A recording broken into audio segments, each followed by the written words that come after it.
Hi කොහොමද ඔයාලට අද අපි යන්නේ කොහෙද බලන්නකෝ අපි අද ඔගොල්ලන්ව එක්කගෙන යන්නේ රත්නපුරේ රජමාවත ඔස්සේ සිරිපාදේ වන්දනා කරන්නයි.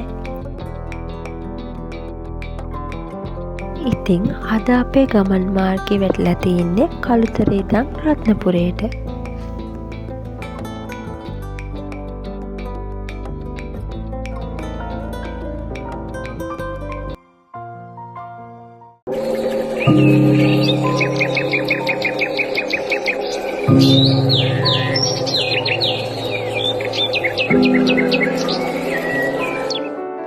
අපි ගෙදරින් එනකොට පාන්දර 4 වගේ වුණා.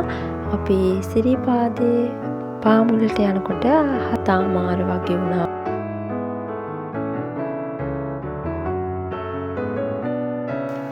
සිරිපාද වන්දනාවේදී භාවිතා කරන විශේෂ යෙදුම් විවහාරයේ තියෙනවා. ඉතින් සිරිපාද කරුණා කරනකොට අපි මස් මාංශ අනුභව කරන්නේ නැතුව පේ වෙලා තමයි අපි සිරිපාද කරුණා කරන්න ඕනේ.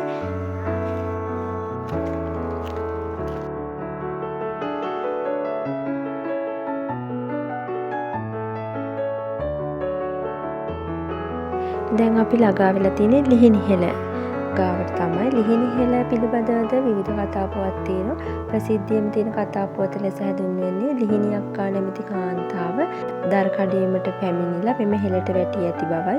මෙතනින් යන වන්දනාකරුවන් ලිහිණි අක්කේ අපි යනෝ ලෙසින් කෑ ගැසීමට ඉතින් පුරුදු වෙලා සිටිනවා. එතකොට දෝංකාරය අපිට අහන්න පුළුවන් වෙනවා.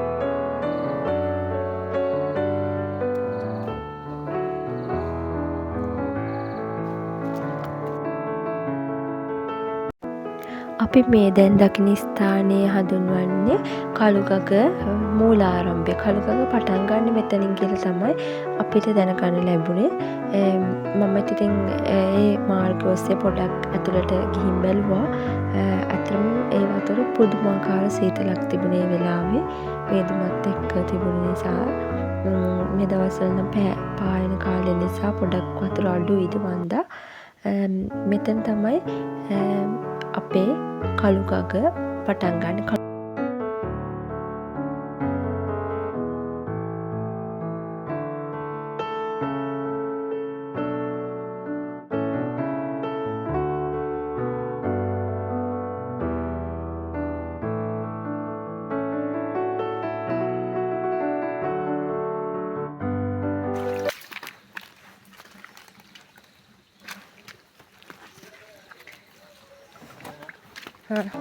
ඉතින් මේ සිරිපතුල වන්දනා කිරීමට ප්‍රථම සීත කකුලෙන් නාගෙන පිරිසිදු වීම ඈත අතීතයේ සිටම එන සිරිතක් තමයි.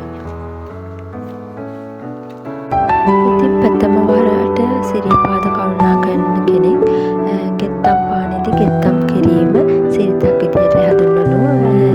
නූල් අරගෙන ගිහින් ගෙත්තම් කරගෙන සිරිපාද යන එක තමයි සිරිතක් විදියට හඳුන්වන්නේ. ඒකයි මෙතන ගෙත්තම් පාන කියලා හඳුන්වන්නේ. ඊළඟට අපි ඇවිල්ලා තින්නේ ධර්මරාජ ගල කියන ස්ථානයට. මේ ධර්මරාජ ගල ගැන ජනප්‍රවාදවල සඳහන් වෙනවා විවිධ කතා. ඒ අතරින් බුදුරජාණන් වහන්සේ ශ්‍රී පාදයේ තබන්න මෙම ස්ථානයේ වැඩි අවස්ථාවේ දෙවියන්ට යක්ෂයන්ට බණ කිව්වේ මෙම ධර්මරාජ ගල මුදුනේ බව තමයි සඳහන් වෙන්නේ.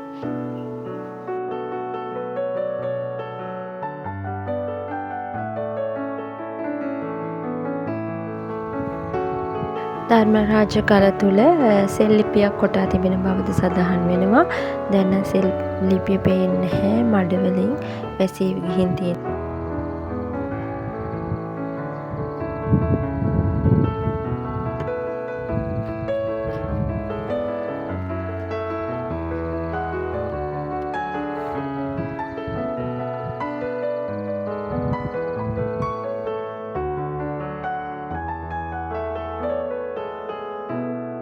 වලාකුළක් නේ අයියේ.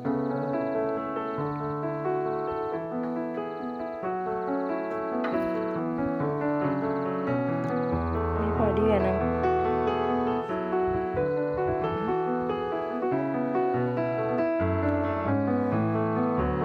ඇත්තටම අපි යන මේ දවස්වල නම් වැඩි එසෙනගින්දියේ නැහැ. අපිට නිදහසේ වන්දනා කරගන්න අවස්ථාව හම්බුණා.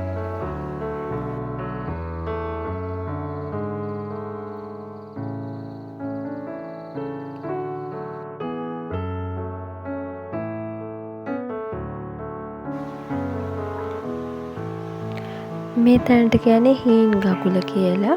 ඉතින් මෙතනට අපි යනකොට නම් මේ දවස්වල පෑවිල්ල නිසා වතුර හිදිලා තිබුණේ.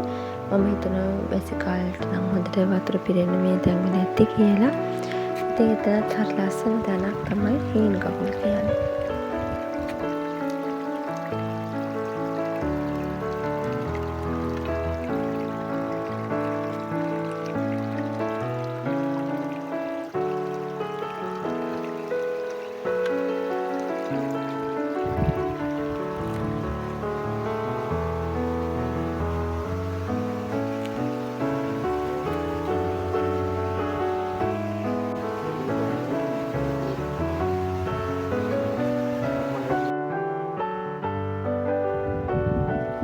ඉතින් අපි යන දවසේ ගොඩාක් මේදුම තිබුණා. මේදුමත් එක්ක සීතලක් තිබුණා.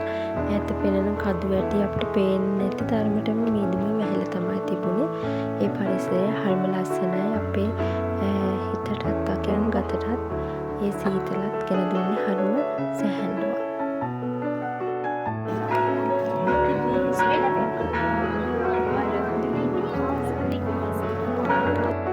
අපි උඩමළුව ගාවට යනකොට ගොඩක්ම සෙනගේදී නැති නිසා තදබල දෙයක් නැතුව අපිට හිතේ හැටියට වන්දනාමාන කරගන්න පුළුවන් වුණා. ඒක ගැන ගොඩක් සතුටුයි.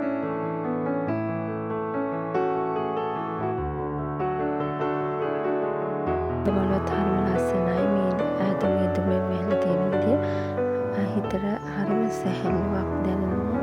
එතන අපි සිරිපතල නළල තියලා වැඳලා අපි ආයි පහළට එන්න පටන් ගත්තා.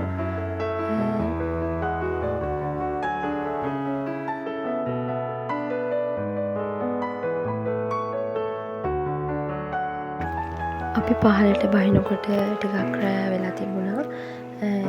ඒ පරිසරෙත් හරිම ලස්සනයි. රෑට සිරිපාදේ හරි ලස්සනට පේනවා. දෙවි ලෝකෙට යන පාරක් වගේ තමයි ලයිට් එළියත් එක්ක අපිට සිරිපාදේ ඇති පේන්නේ. ඒ දර්ශනය අස්වලට හිතට මාර සැනසීමක්.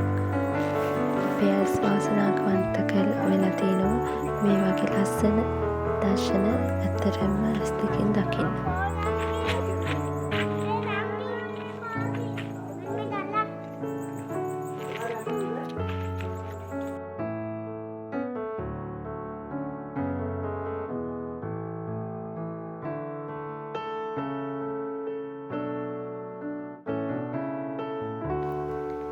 අපි නැවතිලා ඉඳලා තමයි ඊළඟ දවසේ උදේ 5ට බහින්න පටන් ගත්තේ. ඊළඟ දවසෙත් 7:00 වගේ තමයි අපි 5ට බහින්න පටන් ගත්තේ.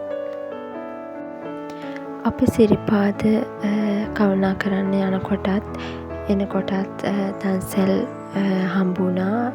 බත් දන්සැල් දෙකක් හම්බුණා.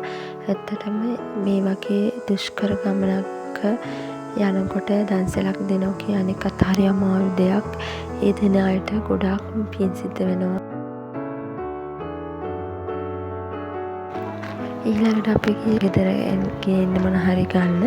මෙතන සෙල්ලම් බඩුද කෑම ජාතිද ගොඩාක් ගෙදරට ගේන්න පුළුවන් දේවල් වන්දනා ගමන ගිහින් ගේන්න පුළුවන් දේවල් මේ කඩවල් වල තිබුණා.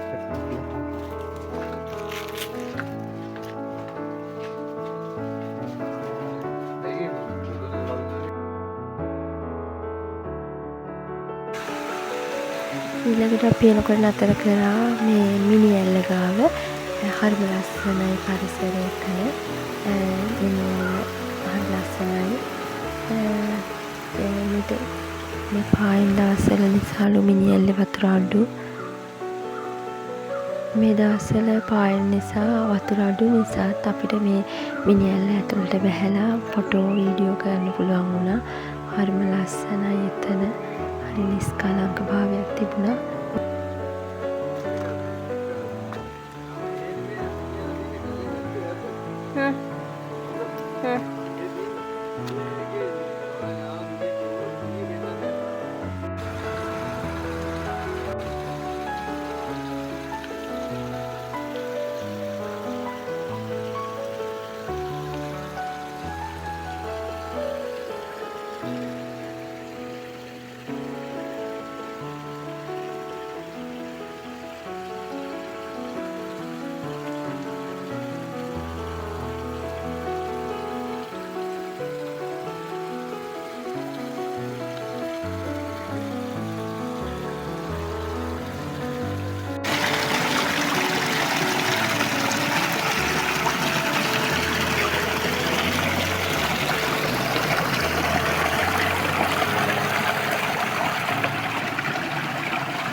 ඇත්තටම මේ පරිසරය තිබෙ පුදුමාකාර නිස්කලංකතාවක් හරිම ලස්සනයි.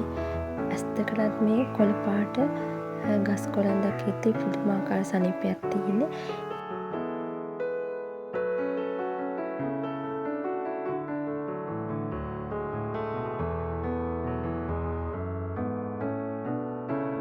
ඉතින් මේ පූජනීය ස්ථානයට සමුදෙන ගමන් තවත් වාරයක සිරිපා කරුණාකරන්න අපිට ශක්තිය ධෛර්යය වාසනාව ලැබෙන්න කියලා ප්‍රාර්ථනා කරන ගමන් අපි නිවස බලා පිටත් වුණා. ඉතින් මේ වගේ ලස්සන වීඩියෝ එකකින් ආයි එනකන් සියලු දෙනාටම සමන් දෙවිදු පිහිට ආරක්ෂාව ලැබේවා.